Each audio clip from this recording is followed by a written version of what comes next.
என் அருமை மாணவ செல்வங்களே, வணக்கம். எப்படி இருக்கீங்க எல்லாரும்? தினம்தோறும் உங்களை வந்து சந்திப்பதில் எனக்கு பெரும் மகிழ்ச்சி.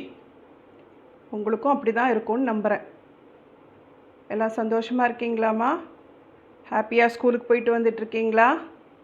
சரி. அதுக்கு நடுவில், எல்லா பாடங்களுக்கும் நடுவில் தமிழையும் தினம்தோறும் ஒரு அரை மணி நேரமாவது படிங்க. தமிழுக்காக ஒதுக்குங்க. சரியாம்மா? சரி.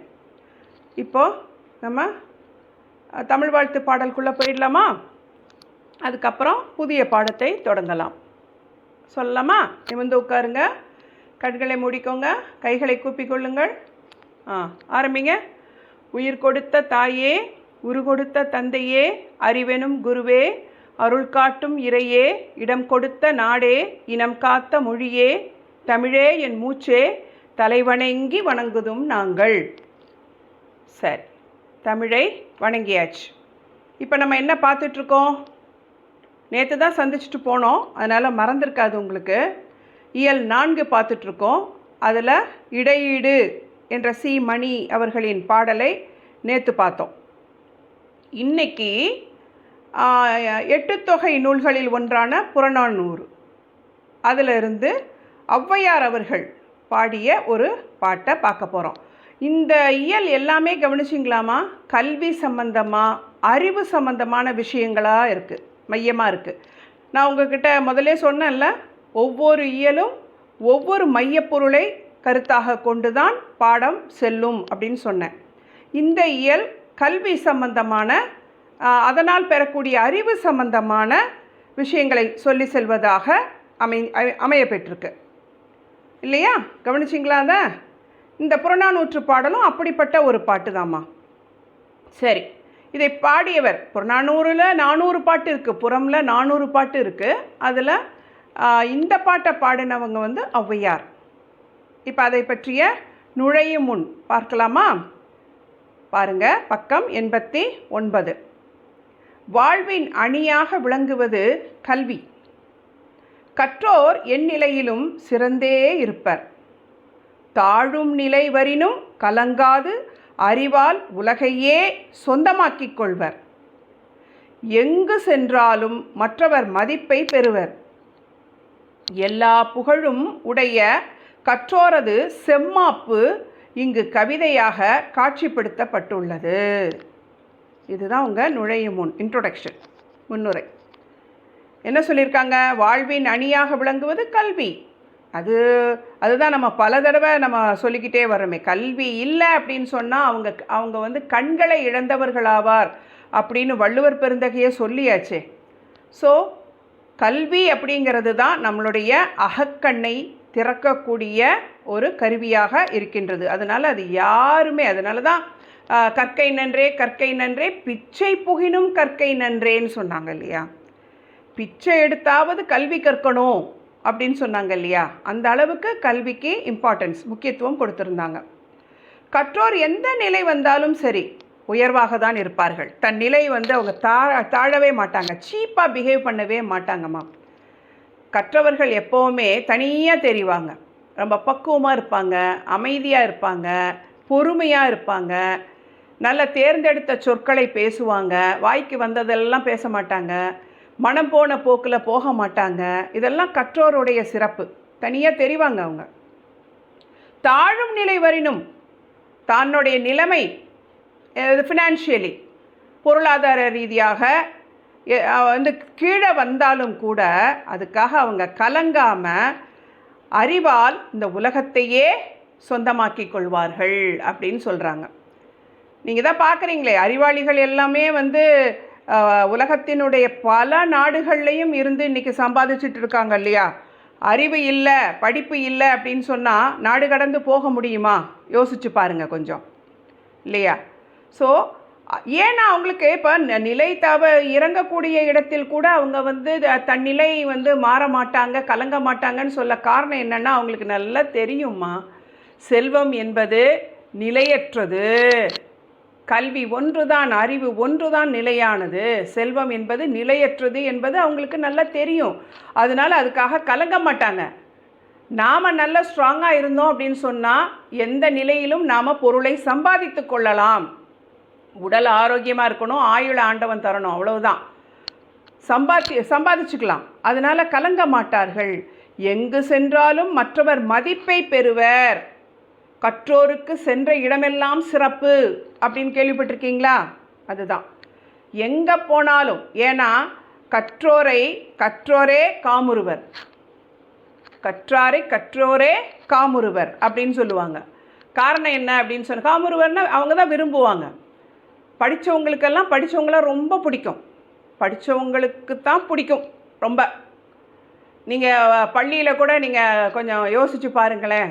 இந்த மீடியாக்கர்ஸ் இருக்காங்க இல்லையா, ஆவரேஜ் ஸ்டூடெண்ட்ஸு இல்லை பிலோ ஆவரேஜ் ஸ்டூடெண்ட்ஸு, கடைசி பெஞ்சில் உட்காரக்கூடியன்னு நீங்கள் ரொம்ப வேடிக்கையாக சொல்லிக்கிறீங்களே, அந்த மாதிரியான மாணவர்கள்லாம் பாருங்கள், எல்லாருக்கூடையும் பழகுவாங்க, சந்தோஷமாக ஜாலியாக அப்படியே எல்லாருக்கூடையும் பழகுவாங்க.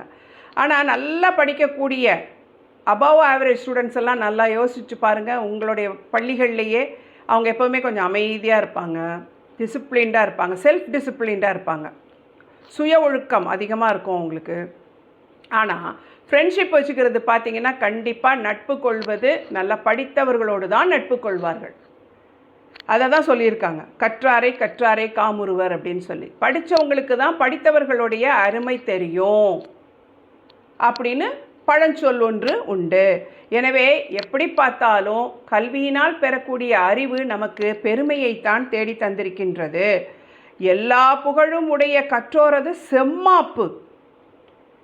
எல்லா புகழும் உடைய, அதாவது நல்ல பெருமை, கற்றதனால் ஆய பயன் என்கொள் அப்படிம்பாங்க இல்லையா, அந்த மாதிரி நமக்கு வந்து கல்வி கற்றதனால் நமக்கு கிடைக்கக்கூடிய பெருமைகள் இருக்குது இல்லையா, புகழ், பெருமை, நம்மளை மதிக்கிறது, மதிப்பு, இதெல்லாம் கிடைக்கிது இல்லையா, அது வந்து எப்போவுமே அவங்கக்கிட்ட ஒரு செம்மாப்போடு இருப்பாங்க அவங்க.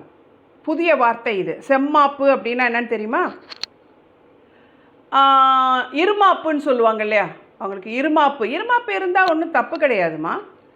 அதிகமாகக்கூடாது, எல்லாமே வந்து அளவுக்கு மிஞ்சினால் அமிர்தமும் நஞ்சு.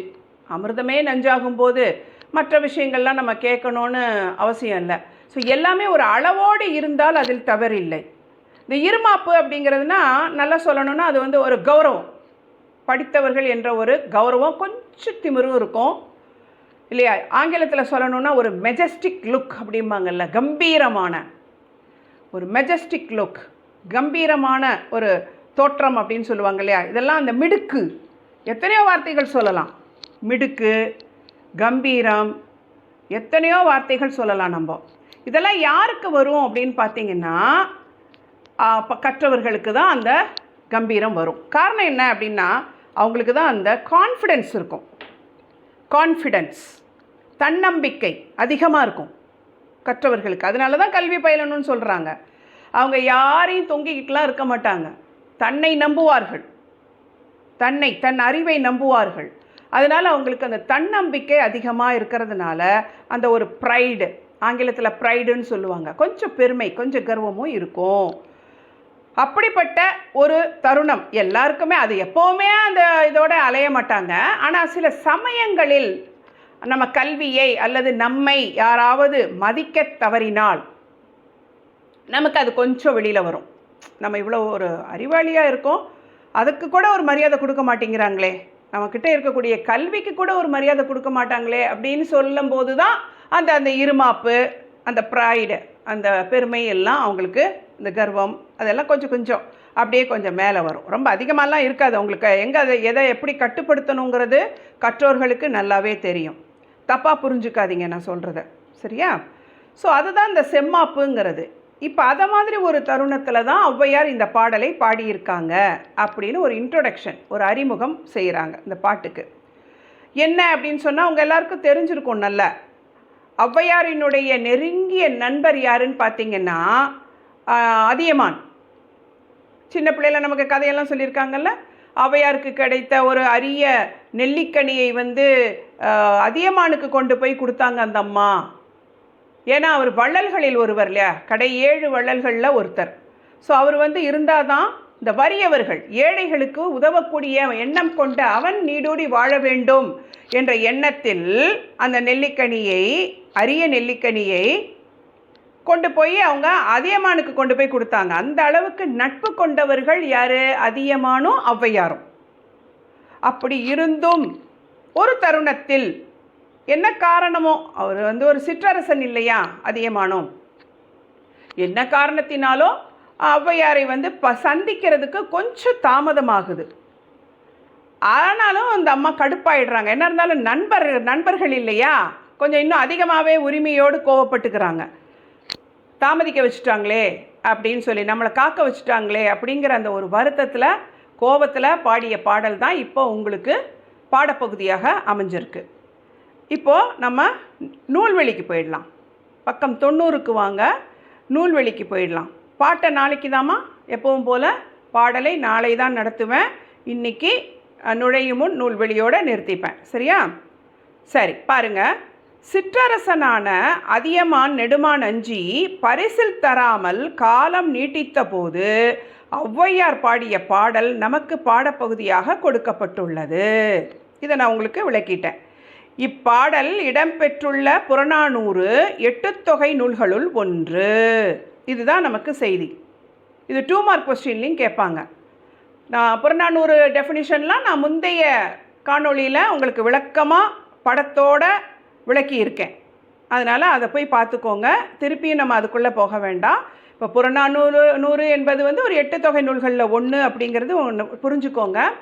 8 தொகை நூல்களில் 2 நூல் தான் புறம் பற்றியது. அகம் புறம்னா என்னங்கிறதெல்லாம் நான் உங்களுக்கு சொல்லி கொடுத்துட்டேன். ஸோ புறம் பற்றிய நூல் பார்த்திங்கன்னா 2 தான். அது என்ன அப்படின்னா புறநானூறும் பதிற்றுப்பத்தும் தான். அந்த பரிபாடல் அப்படிங்கிறது 2ம் கலந்தது. அகமும் புறமும் கலந்த நூல் பரிபாடல். மீதி எல்லாமே அகம் பற்றிய நூல்கள் தான் 8 தொகையில். இதெல்லாம் நீங்கள் உங்களுடைய சிறிய வகுப்புகளில் படிச்சிருப்பீங்க. படிக்காதது ஒன்றும் நான் சொல்லலை. இருந்தாலும் ஒரு ஞாபகப்படுத்துறதுக்காக தான் இந்த விஷயத்தை இப்போ உங்களுக்கு நான் சொல்கிறேன். இது புறப்பொருள் பற்றியது. புறம்னா என்னன்னு நான் ஏற்கனவே உங்களுக்கு சொல்லியிருக்கேம்மா. அகம்னா காதல் வாழ்க்கை, மீதி எல்லாமே புறம் தான் அப்படின்னு நான் சொல்லியிருக்கேன். ஸோ இப்போ புறம் பற்றிய சில செய்திகளை மட்டும் உங்களுக்கு நான் சொல்கிறேன். அகநானூறு நடத்தும் போது அகம் பற்றிய செய்திகளை பற்றி நம்ம பார்க்கலாம். இது எல்லாமே என்ன? அகமும் புறமும் பொருள் இலக்கணம். 5 இலக்கணத்தில் பொருள் இலக்கணத்தை சேர்ந்தது. இந்த அகப்பொருளும் புறப்பொருளும் தெரியுமில்ல உங்களுக்கு அதெல்லாம். சரி, இப்போது புறத்துக்கு இன்னொரு பெயர் உண்டு. என்ன? புறம் புறப்பாட்டு எனவும் அழைக்கப்படுகிறது. இதை மார்க் பண்ணிக்கோங்க. இது 1 மார்க்கில் கேட்பாங்க. புறம் புறப்பாட்டு என்று அழைக்கப்படும் நூல் எது அப்படின்னு கேட்பாங்க. அதில் அகநானூறு புறநானூறு 4 ஆப்ஷன் கொடுப்பாங்க. அதில் நீங்கள் புறநானூரை எடுக்கணும். ஆன்சர் அதுதான் சரியான ஆன்சராக இருக்கும். ஸோ அண்டர்லைன் பண்ணிக்கோங்கம்மா. புறம் புறப்பாட்டு எனவும் அழைக்கப்படுகிறது. தமிழரின் போர் வீரம் நாகரீகம் பண்பாடு நெறிப்பட்ட வாழ்க்கை முதலியவற்றை விளக்கமாக எடுத்துரைக்கின்றது இந்த புறம் புறப்பாட்டு என்று சொல்லக்கூடிய புறநானூற்று நூல். சரியா? புறநானூறு மூலமாக நாம் அறியப்படும் செய்திகள் யாவை அப்படின்னு ஒரு 2 மார்க் கொஸ்டின் கேட்பாங்க. அதுக்கு இதை தான் ஆன்சர் எழுதணும். புறம் புறநானூறு புறம் புறப்பாட்டு என்று அழைக்கப்படுகின்றது. அது தமிழர்களுடைய இது போர் வீரம் நாகரீகம் பண்பாடு வாழ்க்கை நெறிப்பட்ட வாழ்க்கை இது எல்லாத்தையும் விளக்குகின்றது அப்படிங்கிறத எழுதுனா 2 மார்க்கு. 2 மார்க் கொஸ்டினில் இது வரும் உங்களுக்கு. அதையும் குறித்து வச்சுக்கோங்க, மார்க் பண்ணிக்கோங்க. அதியமானிடம் நட்பு பாராட்டிய ஔவை அவருக்காக தூது சென்றவர். உங்களுக்கு அது தெரியும் இல்லையா? அதியமானுக்காக அந்த காலத்தில் நான் சொல்லியிருக்கேன், புலவர்களுக்கு தான் அந்த உரிமை இருந்தது அப்படின்னு சொல்லி. மன்னர்களிடம் சென்று எதிர்த்து நின்று அவர்கள் செய்யும் தவறுகளை சுட்டி கேட்கக்கூடிய அந்த அதிகாரமும் துணிச்சலும் தமிழ் படி அறிந்த புலவர்களுக்கு தான் அன்று கொடுக்கப்பட்டிருந்தது. ஏன்னா அந்த அளவுக்கு மன்னர்களும் மதித்தார்கள் தமிழ் அறிஞர்களை, புலவர்களை. அதனால் அவங்க தைரியமாக அதை சொல்லக்கூடிய துணிச்சல் அவங்களுக்கு இருந்திருக்கு. அந்த அடிப்படையில் ஔவையார் பல முறை அதியமானுக்காக தூது போயிருக்கார். யாருக்கு பகை நாட்டு மன்னர்கள்கிட்ட தூது போயிருக்காங்க. ஏன்னா நட்பு காரணமாக. அரசவை புலவராக இருந்து அரும் பணியாற்றியவர். அரசவை புலவராகவும் இருந்திருக்காங்க. நெடுமான் அஞ்சியினுடைய அதியமானுக்கு தான் அந்த பேர். நெடுமான் அஞ்சியினுடைய அரண்மனையில் அரசவை புலவராகவும் இருந்திருக்காங்க.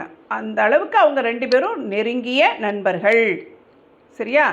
ஒரு ஆணும் பெண்ணும் நட்பு கொள்வது வந்து பண்ணாதீங்க, பூமர் ஆண்டி அப்படின்லாம் சொல்கிறீங்க இல்லையா, பூமர்னு சொல்கிறீங்க இல்லையா, பழமையான முற்போக்கு சிந்தனை உடையவர்கள் கிடையாது, நீங்கள்லாம் வந்து பிற்போக்கு சிந்தனையாளர்கள், ஒரு ஆணும் பெண்ணும் வந்து சேர்ந்து பழகுவது தவறுன்னு நீங்கள் சொல்கிறீங்க அப்படின்லாம் வந்து தப்பாக புரிஞ்சுக்கிட்டு இன்றைய தலைமுறைகள் தங்களுடைய மூத்தவர்களை பார்த்து கேள்வி கேட்கின்றார்கள்.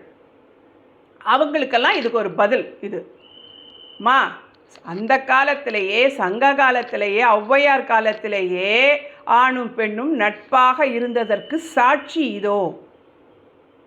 ஸோ நாங்கள் வந்து நட்புக்கு வந்து எதிராளிகள் கிடையாது, அதில் வேறு சில விஷயங்கள் இருக்குது, அது என்னன்னு நல்லா புரிஞ்சுக்கிட்டு அதுக்கப்புறமா நீங்கள் குற்றம் சொல்லுங்கள். நாங்கள் நட்புக்கு எதிராளி கிடையாது, அதுவும் ஆணும் பெண்ணும் சேர்ந்து பழகுவது தவறு என்ற கண்ணோட்டத்தில் பார்க்கும் வழக்கம் எங்களுக்கு கிடையாது. என உங்களுக்கு முன்னாடியே அதை நம் முன்னோர்கள் செய்துவிட்டு போய்விட்டார்கள், அதை ஏற்றுக்கொண்டு விட்டார்கள். அதற்கு வலுவான சாட்சி தான் இந்த ஔவையார் அதியமானுடைய நட்பு. புரியுதா? இந்த இடத்துல இதை நான் சொல்லணும், சொன்னாதான் எனக்கு மனசு ஆறும். சரியாம்மா? சரி, பாருங்க. அதியமானிடம் நட்பு பாராட்டிய ஔவை அவருக்காக தூது சென்றவர், அரசவை புலவராக இருந்து அரும்பணியாற்றியவர்.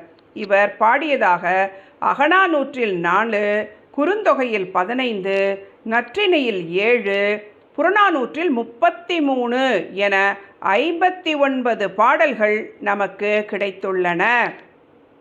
பார்த்துக்கோங்க, ஔவையார் வந்து 8 தொகை நூல்களில் மட்டும் 59 பாட்டு பாடியிருக்காங்க அப்படிங்கிற செய்தியும் நமக்கு சொல்கிறாங்க இந்த நூல்வெளியில். இவ்வளவுதான் உங்களுக்கு செய்திகள், இந்த பாடத்தை பற்றிய செய்திகள் இவ்வளவுதான். இதுக்கப்புறம் உங்களுக்கு நான் பாட்டுக்குள்ளே தான் போகணும், அதை நாளைய வகுப்பில் நாம் பார்க்கலாம். சரியாம்மா? ஏன்னா அது பெரிய பாட்டு, நிறைய விளக்க வேண்டியது இருக்குது, அதனால் அதை அடுத்த காணொளியில் நாம் பார்க்கலாம். அதுவரை நன்றி என்று சொல்லி உங்களிடம் இருந்து விடைபெறுவது உங்கள் ராஜவல்லி.